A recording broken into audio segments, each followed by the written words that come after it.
This is the Blood Red podcast from the Liverpool Echo, giving you the inside track on all the big talking points from Anfield.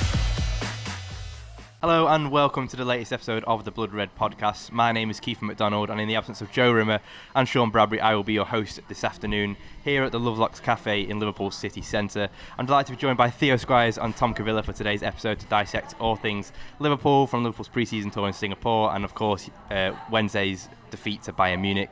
Theo, starting off things, how's things, mate? I've been better, mate. I've been better. Full of cold at the moment. Been away on holiday, nice sun, getting a nice tan on the go, and you come back here and it's just miserable. I think it was miserable before I went away as well, and it's just, I want to mow my garden. It's so overgrown at the moment, and it just seems to be days of rain after rain after rain, and that's enough of a first world problem. Liverpool still haven't signed a holding midfielder, and now I've got to do with you, this amateur asking me questions on your podcast debut as a host. Now I think that's a pretty solid debut opening from the stage introduction. Definitely first time for anyone watching at home. Yeah, it's not as though we've had any teething problems with you slurring words or Tom breaking the equipment next to me, but now we're good to go now, and hopefully this can be a therapy session for us all. And Tom, I believe it's your first time here at Lovelocks, first time on location. How's things? Finally happy to be unleashed on the podcast? Yeah, looking forward to it. Different setup today, although sat next to Theo, who's nursing a cold at the minute, so we'll have to... Kiefer's got a cold as well. It's not just I am fighting a cold. You're in a mess, mate. You're surrounded. I'll be ill by today, end of today. Well, we've got plenty to talk about. Of course, Liverpool's pre-season tour of Singapore came to an end on Wednesday. That, of course, a 4-3 defeat to Bayern Munich. Starters, lads, can I just get your kind of initial thoughts on the games? There was plenty of discussions of certain points within the game. Plenty of goals going forward, but also at the other end, some concerns about Liverpool's defending, the new look formation, potential gaps. I mean, it is only pre-season. I think it is worth saying, and let's not take too much from this, and let's not undo all Liverpool's work they've done so far in the other games and all those pleasing sights. But Theo, just your kind of initial reaction then from... I think it's pretty much the same as what we've seen throughout pre-season so far. Really good from the attacking players. Like, they're linking up so well, and it doesn't matter which of the five are playing, they're all contributing to goals. Like, we got another great assist from Salah when Diaz came on. That was a superb one too, wasn't it? That diagonal. The third goal, the give and go between Jota and Gakpo for the opener was great as well. Nunez is causing nuisance and mischief, and he should have got a couple of goals, let's be honest. Yeah. They look so good, and you're just itching to get the season underway, to get them all unleashed, to see what we can do this season. But the rest of the team, it's just the same old headaches, and you wanted these issues to have been addressed weeks ago at the start of pre-season, not now when you got just over a week until the start of the season against Chelsea. Like, Curtis Jones, he's done all right, but he's not a holding midfielder. Trent Alexander-Arnold is not a holding midfielder. We're seeing promising signs from McAllister and Szoboszlai, the youngsters, but there is a big void in that midfield that still needs to be addressed, and I know you've got it down on your agenda for later in the podcast, and we'll get to it then. But it's just like you're running out of time here, and you're setting yourself up for a fall. And then the defence, they need a centre-back as well. I think we're all, even though it's just pre-season, scratching our heads at the sight of Joel Matip starting, because you'd be really surprised if he starts against Chelsea. But he cannot do that right centre-back role in this formation, so that is another concern there. It's a bit better if Konate's there, but there's still so many voids and spaces in this Liverpool defence that you can attack. And while Leicester weren't able to take advantage, they still got in behind them a number of times at the weekend. We saw Bayern getting a number of times behind them, and they scored 4 goals. There are these same concerns throughout pre-season, and they need to be addressed, and sooner the better.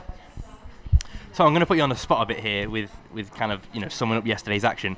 Is it hard to enjoy Liverpool's attacking play when there is so kind of obvious glaring holes in the defence? Does it make you kind of... I mean, initially watching yesterday, I very much thought of 13-14 Liverpool and 17-18 Liverpool in terms of probably needing to score 3 goals a game to win games, which, as we all know, when Liverpool competed for the big honours, it's not a sustainable model of playing football. And whilst it might be exciting and make Liverpool a really good watch for the neutrals, those kind of glaring issues that we are seeing at the back and, as Theo says, on the right hand side of the defence, does it make it hard to enjoy the attacking play because there's such a dependency on them to get the goals now?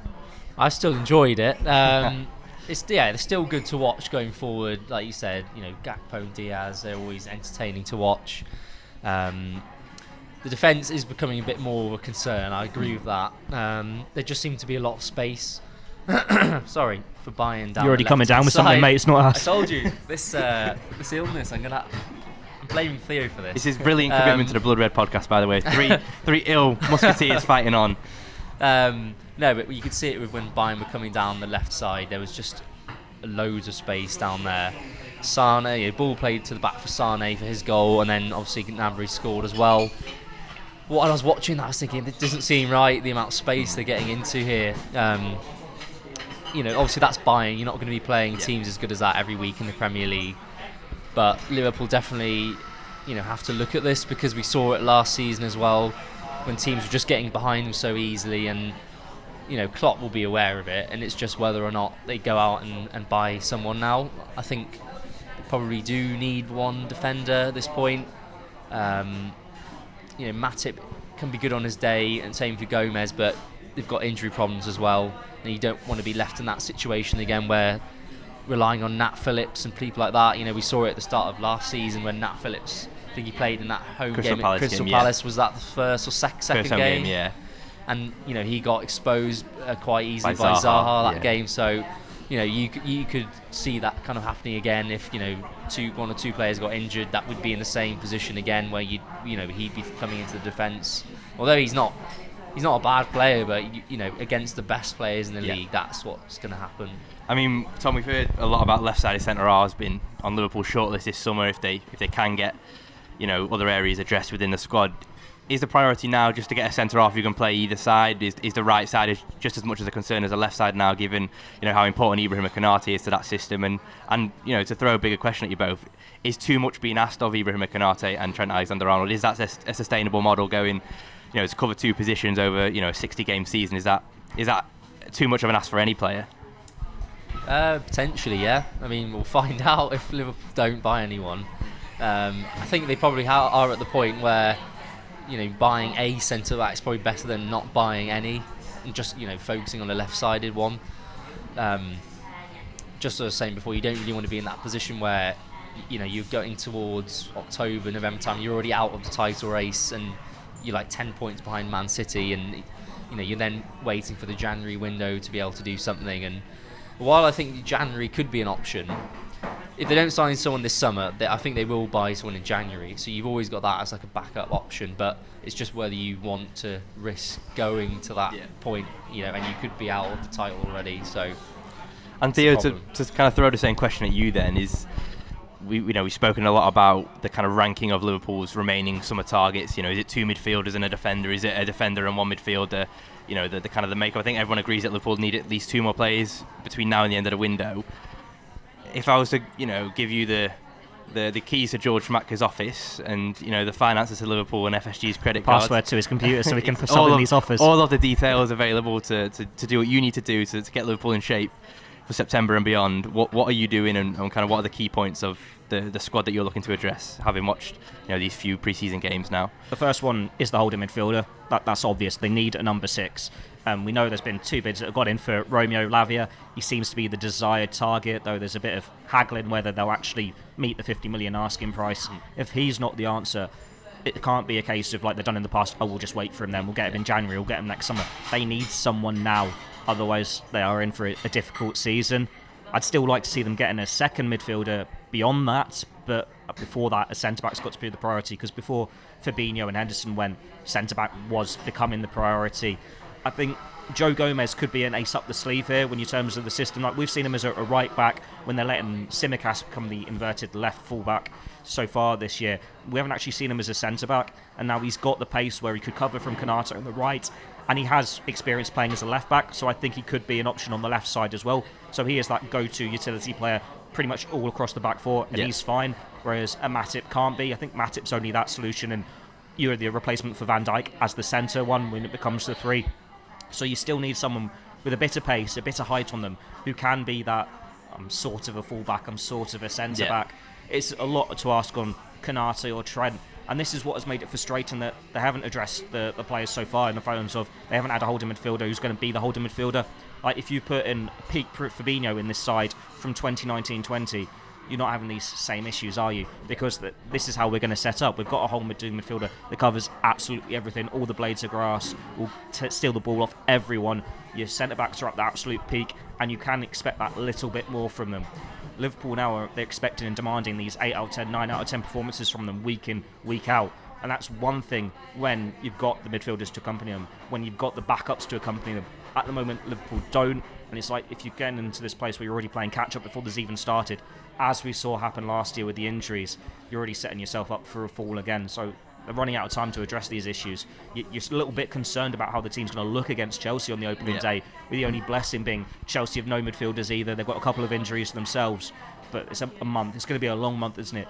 Get in a midfielder, get in a centre-back, and if you've got room left, get in another midfielder, because there's so much inexperience there. We're scarred by the injuries of yesteryear, when you could have like 11 midfielders and half of them would be out injured by September. You'd like to think it's not that bad now with the new signings and everything, but they still need to find this happy middle ground. You can't go from one extreme to the other. No, absolutely. And just to play devil's advocate here, is there a case of, is there a slight bit of sympathy for Liverpool here, Tom, in the sense of, they have been caught cold, I think, by this Saudi assault, that has kind of taken place at Anfield. Obviously, they've lost Jordan Henderson, and Fabinho earlier this week joined Al Ittihad, the Saudi Pro League champions, for those who didn't know. But did you know before this week? I didn't know until about 3 weeks ago, to be quite honest with you, Theo. My Saudi Pro League knowledge is kind of steadily progressing by the day. But, as we say, they kind of lost Fabinho, who I think a few of us had said he was a potential sellable asset this summer. I don't think anyone really expected Liverpool would get a fee that commanded them to let him go, and I think the £40 million was just, quite simply, too lucrative of an offer for both the player and the club to turn down. Do you think now? Do you feel sorry? Not sorry for Liverpool. I think that's the wrong word, but do you kind of understand why they are now taking a bit of a steady approach, or taking longer to get kind of a holding midfielder through the door? People are saying that the bids for Lavia have been steadily increased. Maybe Liverpool should just pay the 50 million whack now they've had this, or they know this 40 million's coming, whether the payment plans are in 12, 24 months or whatever.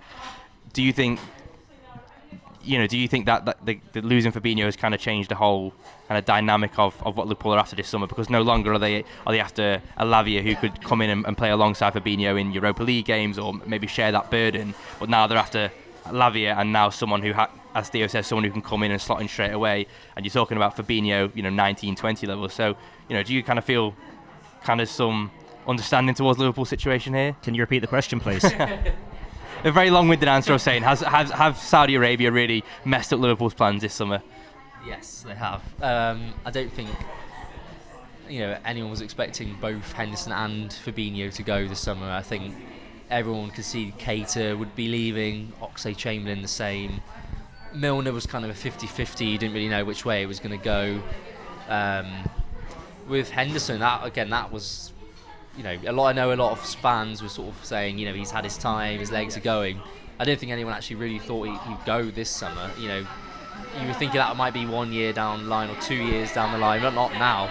And Fabinho the same, that was that out of 3 nowhere. years left on his contract, wasn't it? That was out of nowhere. So of course that's then messed up how Liverpool, what they were planning to do, and it now gives you a kind of a second midfield rebuild in the space, in the space of one window essentially, because you've lost two more midfielders.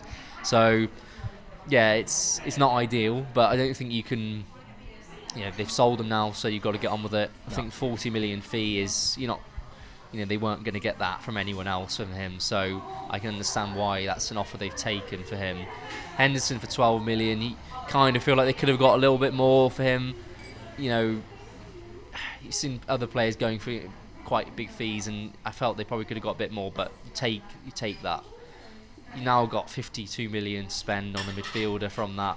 Lavia then obviously would come into that price, effectively paying for that transfer in a way. So I can understand why fans are getting a bit on edge about it, because you'd think that you can get Lavia based on that, and then you should be going and getting another one, because they simply need another one due to the amount of players that have left this summer. But obviously the way they were going to go about it has been changed by what's happened in the market, but you've got to react to it and get some players in. You got to think a month ago it looked like Thiago was the one that was going to go. There was the interest from Turkey, rumours of Barcelona, Saudi as well, and then it's like, we can't get Thiago, we'll just get your other two midfielders then. Fabinho, he was always in this strange position where, despite how bad he was last year, of those three senior midfielders, he was the only one I think we thought would all be starting this season. But at the same time, he was the first one you'd happily sell because of how bad he got last season, and you knew that there was that resale value there. Like so many times in recent years, Liverpool have lost players on free transfers. I think maybe they should have just sold them, taken the money a few years ago. You might get another year out of them, but if you get the money, you're in a position to go again. Yeah. And now that's actually happened. It's like, oh, come back, we want them. Yeah. But no, it's a difficult position. And I think if we'd known that those two midfielders were going to go at the start of the summer, so if Fabinho and Henderson had knocked on Klopp's door at the end of May, said, thanks, but I think it's time. Yeah. And the Saudi interest was aware then. You get them gone by the start of pre-season. Liverpool get their player in before that Singapore. I think everyone's really happy. Yeah. Like, you look into the future, you've got a really good fee for Fabinho, you've got a respectable fee for Henderson when he was a player we all expected to go for nothing in a couple of years' time. And it's a struggle now, but it gives you more minutes, more experience to the younger players, and it's a clean slate. But the fact that we're almost at the end of pre-season now, we don't know what the first choice midfield is. There is a clear void, a hole without that number 6, and you don't know who's going to fill that. And even if you bring in a Lavia, you're going, what was the first choice midfield then? Lavia, Szoboszlai and McAllister, 3 players who have never played together before, who weren't Liverpool players back in May. That's a huge ask to get up to speed like that with a week to go to the new season. That's where you get this anxiety as well. But then Liverpool, if they go and spend 50 million on someone, I think that will appease fans a little bit. They're just hoping it can go from strength to strength. Players can find their feet quickly, and there's enough there to sort of ease this transitional period. Yeah, absolutely. And I know a lot has been made, Theo, of Lavia only playing 29 Premier League games, which is kind of stark comparison in kind of, what Henderson, over 400 games for Liverpool, and Fabinho, I think 219 was his total across all competitions. So that's a huge wealth of experience. But is he still the first choice for you, even with the 50 million price tag and the kind of lack of Premier League proven, if you want to say that? It's a difficult one to really say, because he does seem to be the one that Liverpool want. He was the one that was always earmarked as this long-term replacement for Fabinho. But it was a player they seemed to be happy to wait for until they realised Fabinho was going. And long-term, absolutely, he can be the solution. He's got a very high ceiling. He's a talented player. He's already got this first initial Premier League experience. But you still feel that you want a little bit more. Like, I think some of the doubts about that fee is we've got Stefan Bajcetic here, and he's 6 months, 9 months, whatever, younger than the player. He's got similar experience. They'd probably made identical playing records last year if it wasn't for Bajcetic's season-ending injury. It's like he was Liverpool's already long-term Fabinho replacement. And that's 2 players there who can play the position. If one of them's going through an iffy period, it's a big ask to then turn to the other teenager. teenager. People have forgotten how good Stefan Bajcetic was when he came into that side. I think so. But then at the same time, he never went into a good Liverpool side. He went into a really bad Liverpool side. That's a testament to him, though, isn't it? And how he stood out. But they were losing most weeks. So it's almost a clean slate for him to go into what he can do in a fully functional midfield. And he's still got to shake off the injury. We've seen youngsters, they'll take one massive step forward and take a small one back. Like Elliott's been up and down, Jones has been up and down. Kay Gordon, it's a big ask to put on their shoulders. Like, go and be our first choice midfielder, stay clear of injuries, make a mockery of your age, make a mockery of the asking price. You're spinning all these plates and hoping everything stays up, nothing breaks, and it all comes together. Realistically, it's not going to be that smooth. It's not going to be that easy for Liverpool. But then who else are they going to get? Who can they get at this stage of the season, or stage of pre-season, who you know is available, who could be affordable with that Premier League experience, who's going to get better as the years go along? And even if Liverpool were to have 105, 6, 7 million, it very much feels like there is a lack of natural number 6s out there who could come in and do a job. So I mean, Declan Rice is the obvious one, who's obviously moved on from West Ham to Arsenal. Enzo Fernandez earlier this year. Moises Caicedo is someone who a lot of Liverpool fans like, but it does feel like it's not just a Liverpool-specific problem. It is like a wider kind of footballing problem. I don't know if that's something you agree with. Yeah, I mean, I think you get it in certain areas of the pitch. Obviously, that being one of them at the moment, and strikers usually the other one. Trying to find a good striker on the market is never seems to be easy. I mean, there's not many players out there that probably suit Liverpool, or that Liverpool will want to sign. I think they're quite particular in who they sign, and it has to be. You always hear like Pep Linders and Klopp saying have to be the right person for Liverpool, and not just in terms of their play, but in terms of the person. And I guess they do all the due diligence behind the scenes in terms of getting the right person through the door, so they wouldn't rush into making a signing if they didn't think it was the right fit for the club and fitting in with the teammates. So I think you've just got to trust Klopp and the backroom staff that they know the profile they want, and they're prepared to wait quite often for the player they want to get. And maybe in this case, Lavia might be the one they go for, or they might wait for someone else they might have lined up somewhere else. So I think you've just got to be patient. Maybe from Fluminense. Yeah. Well, for eagle-eyed viewers, you'll notice that Tom Cavilla's brought in a lovely souvenir this afternoon. Andre, of course, is a player who's been linked with Liverpool in kind of recent days. Not a player that I know a lot of us probably don't know a great deal about. I think I looked yesterday. 22, played I think over 140 games in the Brazilian. Well, for Fluminense, I think I've said that right, have I, Tom? Yeah. Decent pronunciation. So, is he also another one who, if Liverpool were to bring him in alongside Lavia, it's, a player who's coming to a league he's not played in before? It's a big ask. It's very similar to Lavia, in terms of making that step up. Theo, is that a fair assessment? Would you say?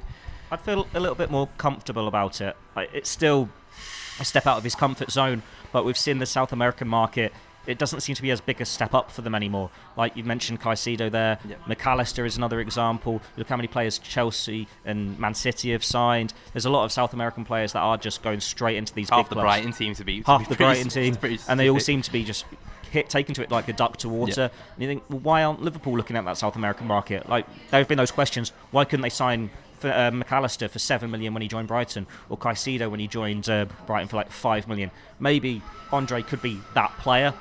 He is a little bit older, so he gives you that experience. He's now a full Brazil international. He's a different type of holder midfielder. I think the comparison's been more to a Thiago, someone who's good on the ball, retains it. So you think maybe he's brought in as a long-term replacement for Thiago. It could be that gradual succession as we've seen with Diaz and Gakpo for Firmino and Mane.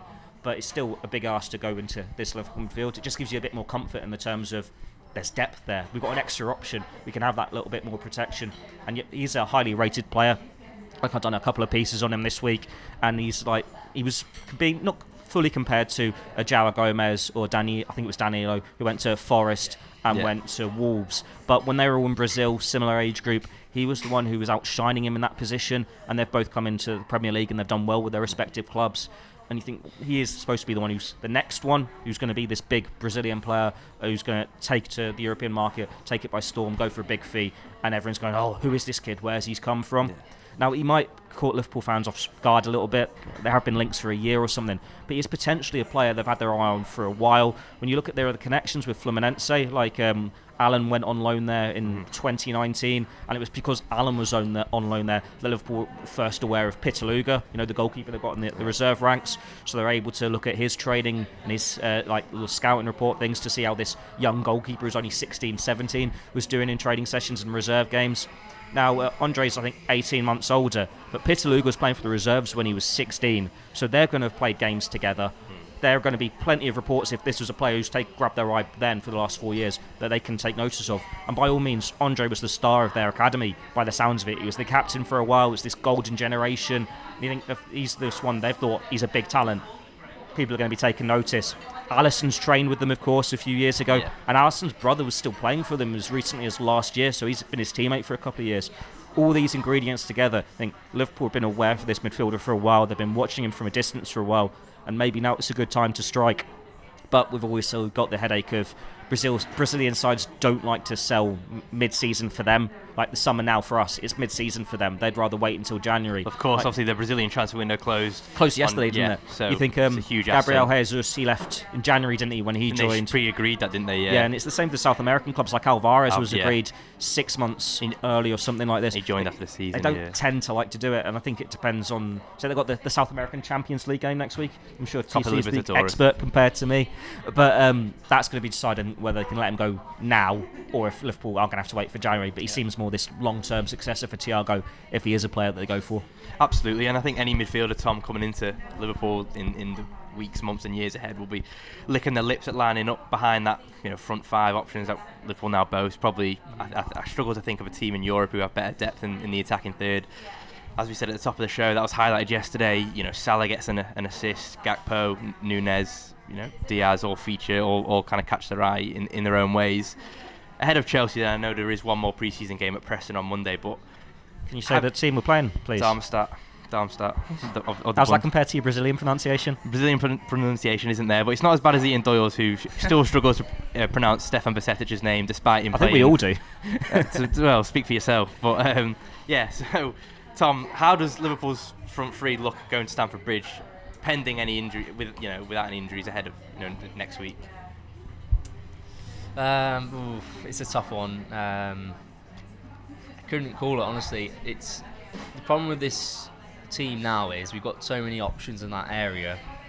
It'd be good to have the same problem in the other areas of the pitch as well, particularly in defence. But it's really hard to call because if you're looking at it now, I wouldn't be able to tell you like. I think we can say who's nailed on. I think Mo Salah of everyone is nailed Salah, on the right. You've got Salah on the side. right. I would play Diaz. I think he should be starting most games in the Premier League. I just feel like people have kind of forgotten, because he was so good, especially that first season when he came. And even at the start of last season before his injury, I thought he was one of Liverpool's brightest sparks. Showed it again yesterday, didn't he? It was a really tidy finish it's in a the second half. testament to him that you'd be happy with whatever trio out of the five they played. You don't really mind. You can still I think it's very much horses for courses, isn't it? In the sense of who they're up against. I always think, whilst Gakpo for me is probably the best technically, I think if you're playing a game at Anfield, you probably wouldn't need him as much because you're not needing someone to drop into the space and create an extra midfielder. You're probably going to dominate possession. You're probably looking at a more natural finisher like a Jota, someone like a Diaz. But I suppose all three of us will have different lineups for Chelsea next week and for Bournemouth the week after. It'll probably change. You ask us for one thing now, we'll give you something completely different next week. I think I'd side more towards Gakpo, to be honest. I just think I don't really see how you could drop him.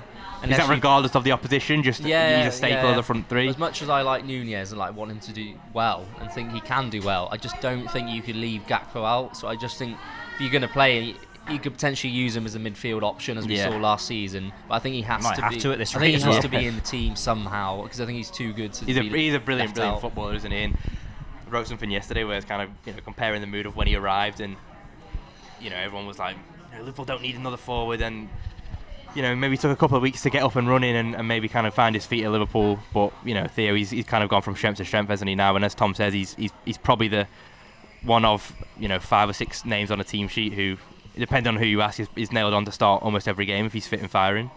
Yeah, potentially. It's still horses for courses, I would say. There are going to be games where you'd start Nunez ahead of him, but it is another testament to the club's recruitment team's abilities. The fact that for so long we thought, how on earth are they going to replace Sadio Mane? How on earth are they going to replace Bobby Firmino? And they've just found 2 players, brought them in as gradual replacements, 6 months playing alongside him, and then we're like, oh, that's perfect, we're sorted. And it's great to see. And you're hoping that they could do the same with the midfield, but doing it all in one summer is a big ask compared to 18 months, 2-year process.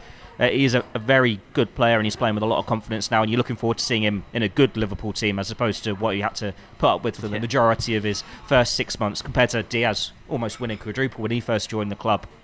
I don't necessarily mind who starts against Chelsea. I think it depends how you overthink it. In terms of Pochettino plays a 4-man defence, Chelsea aren't going to be used to that system. They've got their injuries at centre-back, whether it's Thiago Silva, I don't think he's played too much. Levi Colwill, who's just signed this long-term contract. They've signed a couple of players from Monaco. You don't know who that 4 is going to be. Yeah. So that's going to be new relations. It's like, do you just put Nunez in there? Do you have a bit of chaos? Just rough them up a little bit, see if you can get on the left, I presume, that could be down the middle. Yeah. You think, well, Diaz is that electric pace. He could really exploit whoever the right back is. I think Reece James is back now, so you'd imagine it'll be him.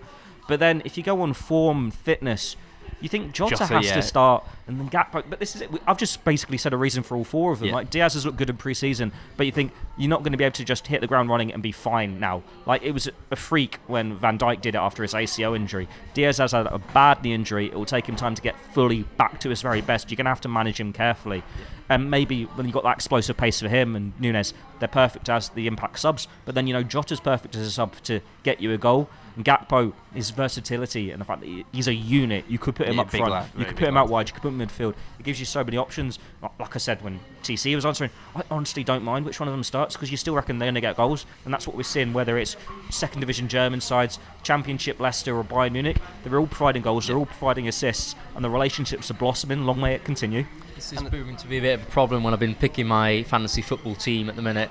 Because I don't know who's going to be starting. Have you made a decision Liverpool. yet? Is there any That's why you just go for Salah, because you know he's the one who's going to start. I got Salah, but I also had Gakpo up front. But who knows if it's going to be him or Nunez playing? So it's either going to be what? Gakpo. The only time no Haaland in my team though. Is Gakpo goes midfield. Otherwise, you imagine it's just going to be split between him and Nunez, depending on who's in form, who you're playing. Yeah. So you're going to be disappointed after the season. And Tom, if I was you, I'm not a fantasy football league expert, but I wouldn't be giving my tips away on camera. I would be keeping them rather close to my chest. Just wins it all anyway. I know, I don't have Haaland, so I won't be winning. Now, I tell you what, Echo wants to look out for, as he is always every year. Distance Dave, Josh Williams. He wins it every year, and I suppose that's no surprise to viewers of analysing Anfield. He's just obscene. Like, it doesn't matter what year it is, who's come in, he is always winning the Echo Sport Fantasy League. It's getting frustrating. I'm the admin. I might boot him out this year because it's just getting boring.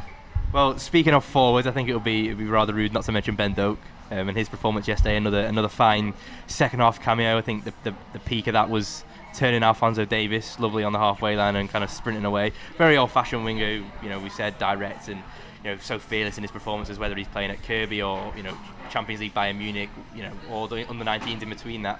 We've spoken a lot about him this summer, but are you lads firmly still in the camp of that he should be staying at Anfield? A lot of games on offer. You think of the Europa League, the League Cup, and then even later in the season the FA Cup. Tom, take it away. Tell us what Liverpool should be doing with Ben Doak this upcoming season. I think that he should keep him. I think he's shown enough. I think in the games he has played that he's good enough as an impact player. He's not going to be starting a lot of games in the Premier League, or the majority of his chances probably will come in the cups, the early rounds of the cups, Europa League, group stages. You'd imagine he'd be playing in that sort of thing. So I think it would be pointless to send him out on loan, to be honest, when you've got all those chances for him to play this season. If you get back to next season, Liverpool are back in the Champions League. He's not going to be getting the chance to be. They're not going to be throwing him on in Champions League games. You wouldn't have thought. So this is the perfect time to give him a chance, really, because the early rounds of the Europa League, with all respect, Liverpool would think they would be okay getting out the group fairly comfortably. So there's going to be a lot of chances for people like him to get some games, probably even start a few. So I think it wouldn't make any sense at all, actually, to loan him out at this point. And I also think with loan players as well, I think people forget the player that happens away from the pitch. I think the loan has to be right for both clubs, obviously, but also the play. We're talking about a lad who's not even turned 18 yet. Does he move away from home? Does he go into a first team environment of football league opposition or whatever? Or does he stay at Liverpool and learn under the likes of Mohamed Salah, Luis Diaz, Diogo Jota, Cody Gakpo? Theo, kind of your take on it, and I'll throw in Bobby Clark as well, because I think he deserves a mention. I think he's been, I know we're regular watchers down at the academy, and he's always been a player who's kind of caught our eyes, but I think this summer he's really stepped up, and his transition, I'd say, has been seamless. He's a really tidy player, keeps the ball well, and I think a lot of Liverpool fans are now starting to look at him and think, maybe not initially or immediately like Ben Doak, but certainly long term he's someone who could be knocking on the door. Well, Doak's an interesting one. In terms of, when we've seen him at the academy, he gets lots of goals, he gets lots of assists, and defences can't cope with him.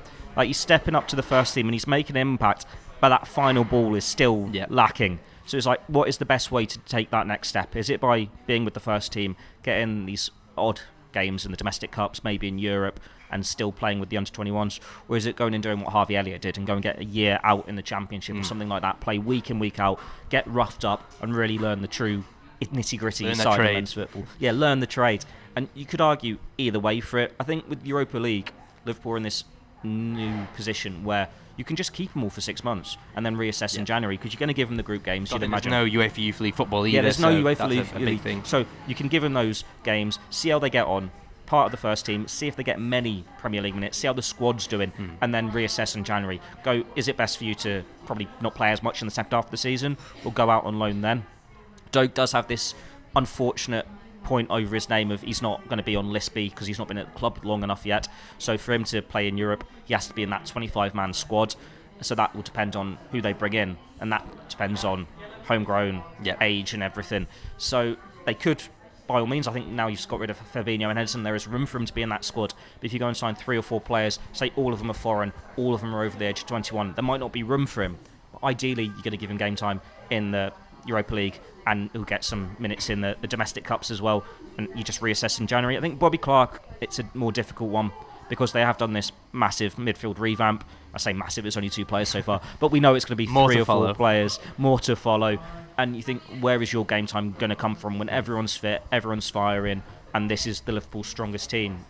You get your League Cup games, he would get the European minutes, and it's another one where you're probably more comfortable about find sticks for a few months and then go out on loan in January, because I think he could benefit from a loan. He is someone who needs to learn that train. He's that year older. I think Bajcetic surprised everyone when he got into the first team last year, because he was sort of at the same step as Clark, like the same age, same year group.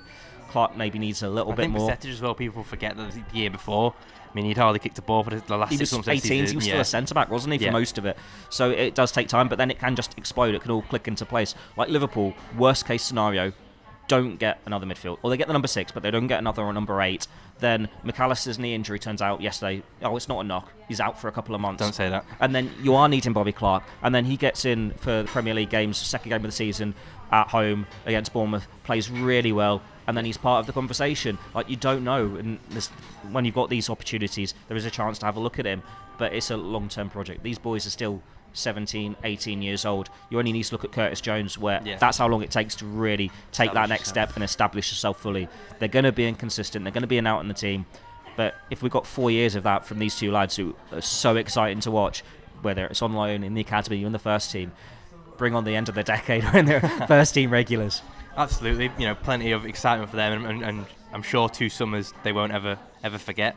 But someone who has kind of been there, done that, and kind of, I suppose, is probably a figurehead for Clark and Doak to look at in the years ahead is Trent Alexander-Arnold. At the end of start of this week, was announced as vice captain, with obviously Virgil van Dijk, as I think everyone expected, was announced as Jordan Henderson's successor as captain of Liverpool Football Club. Tom, I don't think we've had your kind of take on this yet, and I know me and Theo have said our piece in terms of who we thought should be captain, but just your kind of reaction on that then. A lot of people have said maybe Robertson could have been in with a shout as vice captain, and Alisson Becker as well.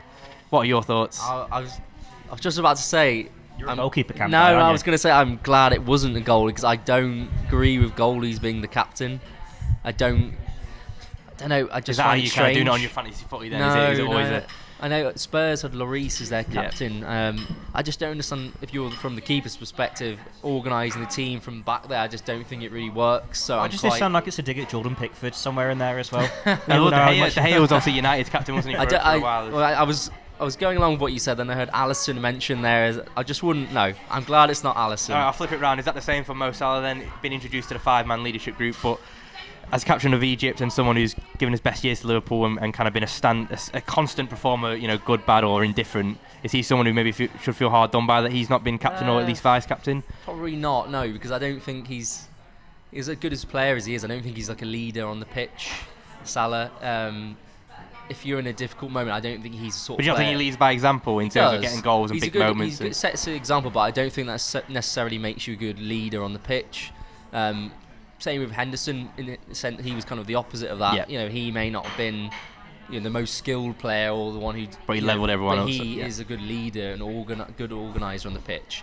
I don't think Salah necessarily is that. So I think Virgil van Dijk is the obvious choice. I think Robertson, I could see that as a shout. I think I can see why people would say him, because he, again, is very vocal on the pitch.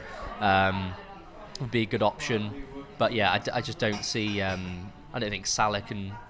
He's got his own... He'll be focusing on scoring the goals, leading to that. I think you've got to be selfish as a striker, haven't you? That's what I mean. I think he can be selfish at times on the pitch as well, so I don't think he necessarily has that captain kind of material. You've seen him at times as well, sort of sulk when he gets subbed off, that kind of thing. And again, the Egyptians are coming for well, you. If you're a captain, you can't do that, and I just don't think he really fits the mould of it. So yeah, I think it's the right decision. And Theo, slightly older than myself and Tom, you'll probably remember the days of when Steven Gerrard was made captain at vice captain. Sorry, at a similar age to Trent Alexander-Arnold. I remember when Sammy Hooper was captain before that. So obviously Gerrard takes that the mantle as being captain at 23, I believe it was. Trent obviously 24 and is now vice captain.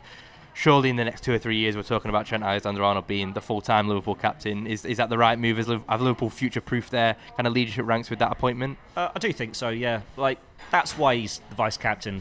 We look at the pecking order last year, Andy Robertson was ahead of him in the pecking order, and Klopp said, I think when he was waving off Henderson, that he's always had long-term captains. Yeah. Now, for your entire football memory, Liverpool have had long-term captains. So it was Gerrard for 12 years, Henderson for 8. That's 2 decades. And Van Dijk, realistically, he's going to have it 2, 3. Signs a new contract. You might get another couple of years out of him. He's not going to have it for anywhere near that length of time. So it does feel like Trent Alexander-Arnold is a Liverpool captain in waiting. He was saying, I think, as far back as 2018, 19, that he wanted to be a future Liverpool captain. Eyes set on it, hasn't he? So this is that next big step. He is the poster boy, isn't he? You put him in this position of Trent back, which it was in my mentions this week, actually. Someone christened it as a Trent back formation. He told me to credit it to some idiot on the internet. Sadly, the username it's lacking from my mind at the moment, but I just quite like that Trent back. I think that's what we should be calling it from now on. But yeah, he's in this central Trent back position where he's just dominating play, and it seems everything about Liverpool resolves around him. So it feels like it is that gradual step. He is going to be the poster boy. He is going to be this future captain. He can learn the trade from Van Dijk, become this leader in the squad now, and then he can take it on and be Liverpool captain until he's in his mid-30s, even if it's early 30s, and then have a long legacy like Gerrard and Henderson before him. It does seem that natural step, but like TC was saying about, you want to see that more vocal side for him, you want him to take more responsibility. Maybe by giving them the armband, you see that side from them. I think there's quotes going around. I think both you and me have touched them at some point this summer. Pep Lijnders saying he gave Trent the armband when he was like under 16s, and that he flourished from there. He flourished from that responsibility. So you'd like to think that this will be another step up for him, that he can take that next step and go, I'm Liverpool captain. Got the armband, vice captain. Got the armband on. I'm the leader now. This is what we do. He's best player in this squad by an absolute mile in terms of natural talent. He will be the one who outlives all of them in this squad. You forget he's only 24 now, isn't he? That's ridiculous that you could still see another. He's won every single trophy at 24. Won every single trophy, and you could still be in this squad as a genuine first choice player for 6, 7, 8, 9, 10 years. That is insane. Long may it continue, and it is the right choice when you think of that long-term proofing. But people probably do put too much emphasis on armbands and captaincies these days, but it is important at Liverpool Football Club.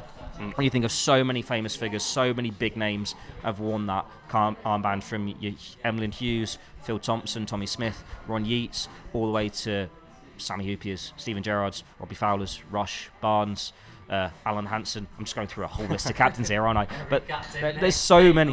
Mark Wright, don't forget Mark Wright. Well, pretty much all of them have lifted trophies as well. So hopefully we'll see that from Van Dijk this year. But they're the big figures at Liverpool Football Club. And Van Dijk, right choice now, Netherlands captain, a real leader in that squad, a role model, someone everyone looks up to and can marshal them. But Trent's going to be this captain in a few years' time, and we're just waiting for that next succession where it's not going to be who's the Liverpool captain? We already know who's going to be the next Liverpool captain. Absolutely. And as you say, talking of trophies, obviously it all begins next week at Stamford Bridge. But before that, Liverpool play at Preston. I believe, Theo, you'll be there alongside Ian Doyle, who'll be freshly returned from Singapore. Hopefully, we might see something of Stefan Bajcetic, maybe too soon. Apparently, will be continued kind of his rehabilitation with an introduction to team training at the end of this week. But just in terms of next week, then Theo at Preston will be the first time seeing Liverpool in the flesh this summer after a long break. What are your kind of thoughts? What are you looking to kind of see in this final week of pre-season? You'd like to think the starting 11 that they select is going to be pretty reminiscent to what plays against Chelsea the weekend after. You want to see him get more minutes as well. Like, you want to see your 11 get at least 60 minutes, some of them pushing towards 75 and taking those steps. You want to see a clean sheet. A clean sheet, I think, is really important. Just get a first choice back four on there and flourish. It would be a big ask for a number 6 to be signed by Monday. Let's be honest, we're on Thursday now when we're recording. But maybe we'll have this wonderful weekend. We'll find out tomorrow that Lavia's not playing in Southampton's Championship opener because an accepted bid's happened and it's all wrapped up over the weekend. We shall see. But yeah, just get something in place for the new season. Like, give us 9 or 10 players where we can say they are starting against Chelsea. We've got some stability there, ready to go, and just a load more goals from the forwards, please. Absolutely. And Tom, is it perhaps arguably the stuff off the pitch that we'll be looking forward to more than perhaps his friendly at Preston? As Theo says, Lavia is supposed to be in action for Southampton. I think they play Sheffield Wednesday tomorrow night, as Theo says, in the Championship opener.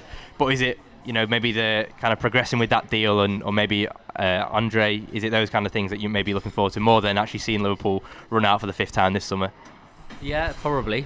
Theo's looking forward to the clean sheet as much as Linda Henry, I think, at the moment, who's known for loving a clean sheet whenever Liverpool keep one. Often, I was wondering where you were going with that, Tom. I'm so glad you recorded that. Often posts about it. Have you never seen that? This is a family-friendly podcast, TC. Have you never seen that after Liverpool win? No. Always hashtag clean Tom, sheet. tell the viewers, not me and Theo, we don't want to... Hashtag clean sheet from Linda Henry whenever Liverpool keep a clean sheet. You're paying too much attention to her Instagram and Twitter, TC. Sean Bradbury, for listeners of the podcast, is also onto this. Don't throw Sean under the bus, Tom. You're in this on your own. Go back to Lavia. I'll go back. I'll ask you the question again, Tom. Are you looking forward to seeing Liverpool's... Will you have a clean sheet if they sign Lavia? I'll stir this back into kind of a sensible direction. Tom, are you looking forward to seeing Liverpool's pursuit of a defensive midfielder take stage next week more than you are looking forward to seeing the run-of-the-mill run out on Monday night at Preston? It depends if we get another 4-4 draw or something crazy going on at Deepdale, but It's another second division side as well, isn't it? It is. yeah. You'd like to think they win. Yeah, we'll see what happens with the search for a new midfielder. Lavia, it could happen. Russell Martin, their manager, who's speaking about it, his press conference sort of saying they expect him to be in the squad, but it's all a game of chess, isn't it? Could change. I think I was just seeing as well that Livramento's not been included in their squad. He's had injuries though, hasn't he? But he's been linked to Newcastle, yeah. so that, the fact that Lavia is in the squad... And James Ward-Prowse too. Yeah, I don't know. It's too hard to say at this moment in time because it can just change from, hour to hour, so... We'll see what happens, but I expect Liverpool may come in with a third bid for him, and just whether or not they're prepared to put Heard it here first. up the full 50 million. Blood Red exclusive. Yeah. But thank you for joining us. It's not really an exclusive. There has not been a third bid at this time. I think Tom's talked himself into enough trouble for one episode of the Blood Red podcast, so that is us for today. But be sure to join us next week after Liverpool's friendly on Monday evening for all the build-up to Sunday's game at Stamford Bridge and the start of the new Premier League season. I've been Keifer MacDonald, Theo Squires and Tom Cavilla. Thank you for joining us. You've been listening to the Blood Red podcast from the Liverpool Echo.